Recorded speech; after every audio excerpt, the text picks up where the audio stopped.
साफ्रोमखौबो खुलुमबाय आरो लोगोसेयैनो साफ्रोम नायगिरि नोंथांमोनखौ आंनि बे लाभ स्टोरी इउट्यूब चेनेलाव बयखौबो बरायबाय।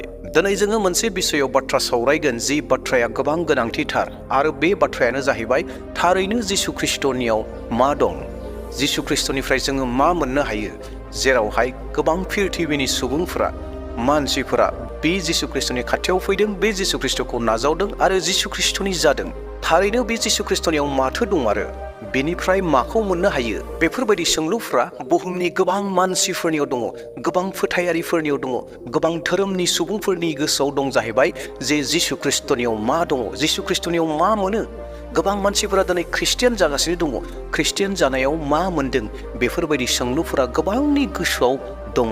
दा दिनै बे गोबांनि गोसोआव सोंलु थानायखौनो बे भिडिअनि गेजेरजों क्लियार खालामनानै होनो हास्थायदों। जिसु ख्रिस्टनिफ्राय मा मोनो आरो जिसु ख्रिस्टनियाव मा दं। अनजाग्रा प्रियफोर, गोथौ बाथ्रानि फारसे आवगायलांनायनि सिगाङावनो फंनैसो मानसिफोरनि साननाय गोसोनि बाथ्राखौ बे भिडिअनि गेजेरजों शेयार खालामनानै होनो नागिरदों। जेब्ला जोङो बेबायदि सोंलु खालामगोन अब्लाना गोबां मानसिफोरा, गुबुन गुबुन धोरोमनि व्यक्तिफोरा बेखौ बुंनो नागिरोदि ख्रिस्टियान जायोब्ला फैसा मोनो, जिसु ख्रिस्टनियाव फैयोब्ला, जिसु ख्रिस्टखौ नाजावोब्ला लाख लाख फैसा मोनो, बेफोरबायदि गोबां बाथ्राफोर बुङो। न' अनजाग्रा प्रियफोर, बे गोरोन्थि बाथ्रा। ख्रिस्टियान जायोब्ला फैसाबो मोना, जिसु ख्रिस्टखौ नाजावोब्ला फैसाबो मोना, जिसु ख्रिस्टखौ नाजावोब्ला धोनिबो जाया, ख्रिस्टियान जायोब्ला धोनिबो जाया। माबा मोनसे बेसेन गोसा बेसाद मुवाफोरखौबो जिसु ख्रिस्टखौ नाजावोब्ला एबा ख्रिस्टियान जायोब्ला मोननो हाया। बे गोबां गोरोन्थि बाथ्रा। अनजाग्रा प्रियफोर, गोबां सुबुंफोर दङ जायफोरा साननानै नायो जे ख्रिस्टियान जायोब्ला जिसु ख्रिस्टखौ नाजावोब्ला थाखा फैसा धोन दौलत मोनो, गोबां बेसेन गोसा बेसादफोरखौ मोनो होननानै गोबां मानसिफ्रा दाबि खालामो, गोबां मानसिफ्रा बुङो। नाथाय बेफोर गासैबो नंखाय। दिनै आङो बे भिडिअनि गेजेरजों बे सैथो बाथ्राखौ बुंनो थांगासिनो दङ। थारैनो जिसु ख्रिस्टखौ नाजावोब्ला, ख्रिस्टियान जायोब्ला नोंथाङा मा मोनगोन, आं मा मोनगोन, जिसु ख्रिस्टआ जोंनो मा होयो, बेखौ रोखायै नोंथांमोननो बे भिडिअनि गेजेरजों दिन्थिनानै होगोन। नाथाय अनजाग्रा प्रियफोर, नोंथाङा जुदि भिडिअखौ जोबजासिम नायाब्ला नोंथाङा बे बाथ्रायाव आद्रा जानानै थागोन।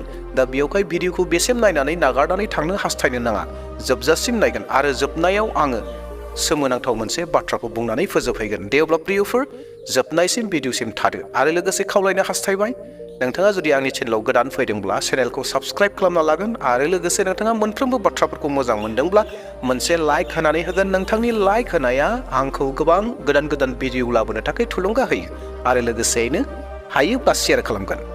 सेथि बाथ्रा जिसु ख्रिस्टनिफ्राय मोननो हानाय, बेनो जाहैबाय गोदान जोनोम आरो गोदान जिउ। आंनि भिडिअखौ नायग्रा नायगिरि नोंथांमोन, जिसु ख्रिस्टनि गेजेरजों जोङो आत्मिक जिउआव गोदान जोनोम जाफिनो आरो जोङो मोनसे गोदान जिउखौ मोननो हायो। आरो बे गोदान जानाया माब्ला जायो? बे जाहैबाय जेब्ला जोङो जिसु ख्रिस्टखौ गावनि जिउनि उद्धारकर्ता, बासायगिरि होननानै फोथायो, बासायगिरि होननानै नाजावो, अब्लाना जिसु ख्रिस्टआ जोंनि गासै पाप दाय अपराधफोरखौ निमाहा खालामो आरो जोंखौ गोदान खालामो। अनजाग्रा प्रियफोर, बे बिषयाव इसोरनि बोसोना स्पष्टयै बुंदों, नोंथांमोननो दिन्थिना होनो हास्थायदों। बेनो जाहैबाय 2 करन्थियारि 5:17। जेब्ला सासे मानसिया ख्रिस्टनियाव खौसे जायो अब्ला बियो गोदान जायो, गोजामा थाङो, गोदान जायो। प्रेज द लर्ड। अनजाग्रा प्रियफोर, बियो जोंखौ माखौ फोरोंदों? बे जाहैबाय जेब्ला जोङो जिसु ख्रिस्टनियाव फैयो, बियो जोंखौ गोदान खालामो आरो बे गोदान खालामनाया मा? गोजामा थाङो आरो गोदान फैयो। आरो बेनि ओंथियानो जाहैबाय जोङो जेब्ला जिसु ख्रिस्टखौ सिनाय मोनाखै, जेब्ला जोङो जिसु ख्रिस्टखौ मोनथियाखै, बै सिगांनि जिउआव जोङो जादों, लोंदों, बुलायदों, रागा जोंदों, सिखाव खालामदों, सिथारदों, जिनाहारि खालामदों, गासै संसारनि सोलिनायफोरा आंनियाव दङमोन, नोंथांनियाव दङमोन। नाथाय जेब्ला जिसु ख्रिस्टखौ मोनबाय, बै गासै गाज्रि आखल आखुफोरखौ नागारजोबनानै मोनसे गोदान आखल आखु लायो आरो बे आखल आखु लानाया जाहैबाय जिसु ख्रिस्टनि आखल आखु लानाय, जेराव मानसिखौ अननाय, मानसिखौ सहाय होनाय, गासै जिसु ख्रिस्टआ जिखौ हास्थायदों बेबायदि जानाय। आरो बेनो गोदान जोनोम, गोदान जिउ, आत्मिक जिउआव जौगालांनाय। बेनो जाबाय गोदान जिउ एबा गोदान जोनोम। जोङो जिसु ख्रिस्टनि गेजेरजों बे जिउखौ मोननो हायो। दानाब्ला जोङो थांदोनि नैथि बाथ्रा, जिसु ख्रिस्टनिफ्राय जों मा मोनो? बेनो जाबाय पापनि निमाहा आरो उदांस्रि। अनजाग्राफोर, जिसु ख्रिस्टआ गावनि बलिदान होनायनि गेजेरजों गासैनिबो पापफोरखौ बियो सुस्रांनानै होबाय। बिनि थैनाय आरो बिनि सिखांफिननायनि गेजेरजों जोङो गासै पापनिफ्राय उदांस्रिखौ मोननो हायो आरो इसोरजों लोगोसे मोनसे गोथार सोमोन्दोखौ बानायनो हायो, जेराव इसोरनि बोसोना बेबायदि बुंदों, रमारि 3:23 आरो 24 सिरि, साफ्रोमबो पाप मावबाय आरो इसोरनि महिमानिफ्राय गोजान जाबाय, नाथाय इसोरा गावनि दयाखौ ओरैनो होनानै जिसु ख्रिस्टजों बयखौबो बायख'नानै धोरोमिया खालामो। जों साफ्रोमबो मानसिफोरहा पाप दङ। बे पापखौ सुस्रांनो थाखाय, बे पापखौ गैया खालामनो थाखाय बुहुमाव जिसु ख्रिस्टनि अनगायै रावबो गैया। केबल बे जिसु ख्रिस्टआल'सो जोंनि गासै पाप दाय अपराधफोरखौ निमाहा होनो हायो आरो अधोरोमियानिफ्राय धोरोमिया खालामनो हायो एबा लाबोनो हायो। अनजाग्रा प्रियफोर, दानाबा जोङो मोनबायनि नैथि नम्बराव बे जाहैबाय जिसु ख्रिस्टनि गेजेरजों जोङो पाप निमाहाखौसो मोननो हायो। दे दानाब्ला जोङो थांदोनि जिसु ख्रिस्टनिफ्राय जोङो मा मोननो हायो। थामथि बाथ्राखौ नायदोनि, बेनो जाहैबाय जिउमानि गोजोननाय आरो रंजानाय। जिसु ख्रिस्टजों लोगोसे थानाया, जिसु ख्रिस्टजों लोगोसे सोमोन्दो बानायनाया जोंनि आत्मिक जिउनि जिउआव मोनसे सान्ति, गोजोननाय, रंजानायखौ लानानै फैयो। जि रंजानाय गोजोननाया संसारनि, बे बुहुमनि जेबो बेसाद मुवायानो बेबायदि गोजोननाय रंजानायखौ होनो हाया। आरो जिथु जिसु ख्रिस्टनि होनाय जिथु रंजानाय गोजोननाय, बे रंजानाय गोजोननाया जोंनियाव अरायबो थायो। जेब्ला जोंनियाव मोदोम लानानै दुखु खस्थ' जेंना फैगोन, अब्लाबो जिउआव, जोंनि जिउमायाव जोङो रंजाबाय थानो हागोन, सुखै थानो हागोन, सान्तियै थानो हागोन। जेरावहाय इसोरनि बोसोना जोंखौ बेबायदि बुंदों, बेनो जाहैबाय जहन 14:27 सिरि, आं नोंसोरनियाव सान्तिखौ गालाङो, बे सान्तिया आंनिनो, बेखौनो आं नोंसोरनो होयो। संसारा जेरै होयो आं बेबादि होआ। नोंसोरो दा जिंगासि, उसाव बादाव दाजा आरो दागि। अनजाग्रा धोरोम सिबिसुलाफोर, इसोरखौ नायगिरग्राफोर, जिसु ख्रिस्टखौ नाजावनाया सान्ति मोननाय। जिसु ख्रिस्टआ जोंनो सान्ति होनानै दोनदों, सान्तिखौ गालांदों। जेब्ला जोङो जिसु ख्रिस्टखौ नाजावो, बै सान्तिखौ जोङो मोननो हायो। दे प्रियफोर, दानाब्ला जोङो थांदोनि ब्रैथि बाथ्रा, जों जिसु ख्रिस्टनिफ्राय माखौ मोनो, बेनो जाहैबाय जोबनो गैयै जिउ। अनजाग्रा नायगिरिफोर, जिसु ख्रिस्टनि गेजेरजों जोङो जोबनो गैयै जिउखौ मोननो हायो। जाय बेक्तिया जिसु ख्रिस्टखौ फोथायो, बिनियाव माब्लाबाबो थैनाया फैनाय नङा।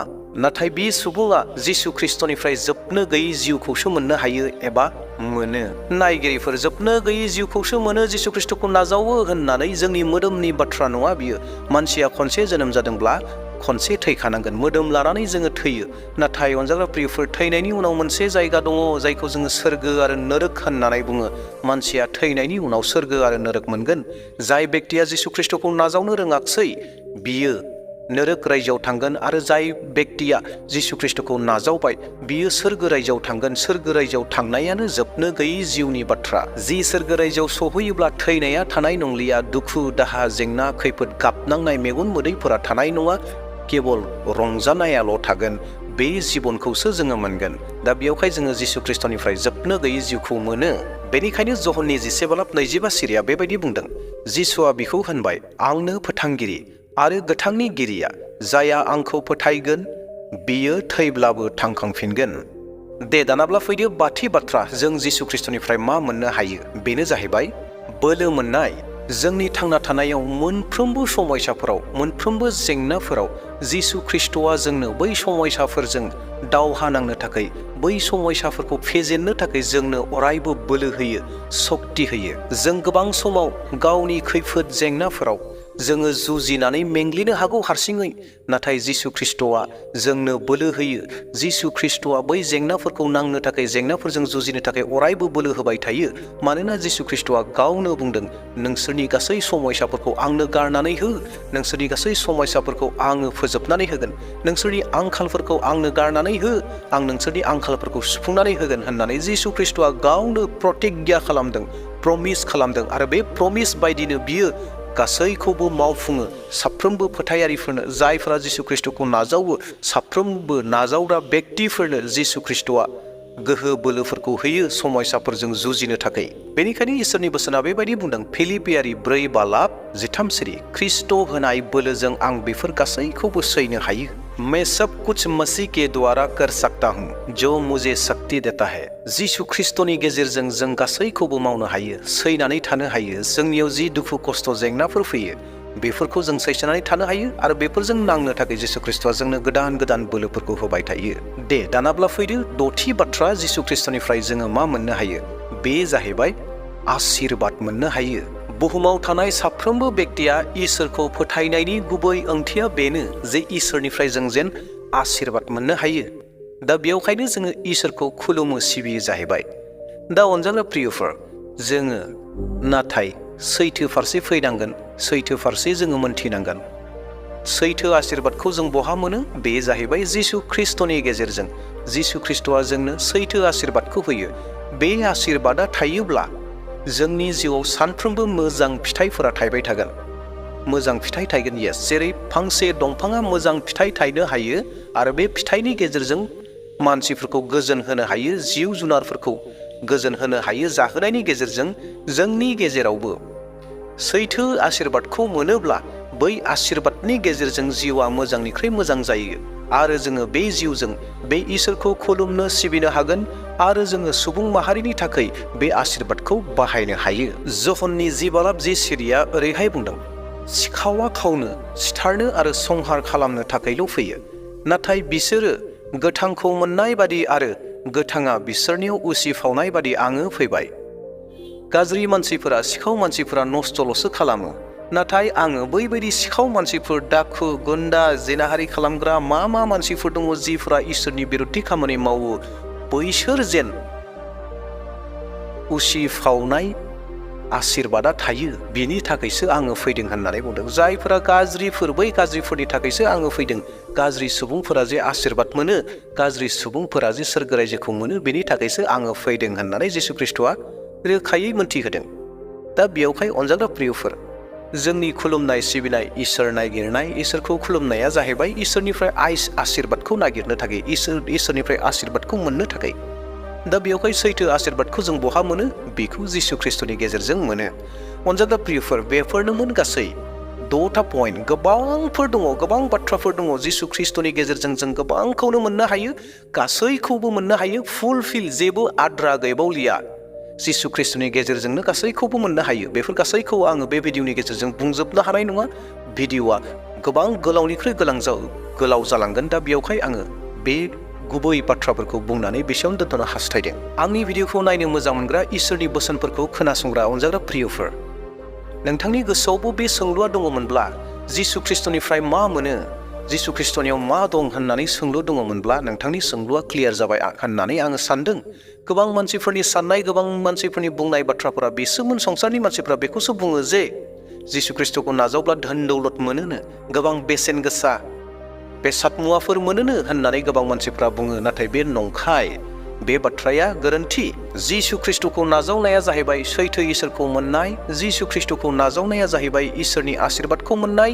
जिसु ख्रिस्ट'निखौ नाजावनो मोननाय माने पापनिफ्राय जों उदांस्रि मोननाय। जिसु ख्रिस्ट'खौ नाजावनाय माने जोङो जोबनो गैयै जिउखौ मोननाय। जिसु ख्रिस्ट'खौ नाजावनाय माने जोङो सोरगो रायजोखौ मोननाय। दे अब्ला प्रियफोर, दिनैनि भिडिअनि गेजेरजों मोनथिफेरै बाथ्राफोरखौ हयथ' गोबाङा मोनथिबाय। बेखौनो आसा मिजिं खालामनानै इयुननि समाव गोदान भिडिअ लाबोफिनसिगोन आसाखौ दोननानै आंनि भिडिअखौ बेसेयावनो दोनथ'बाय। Thank you.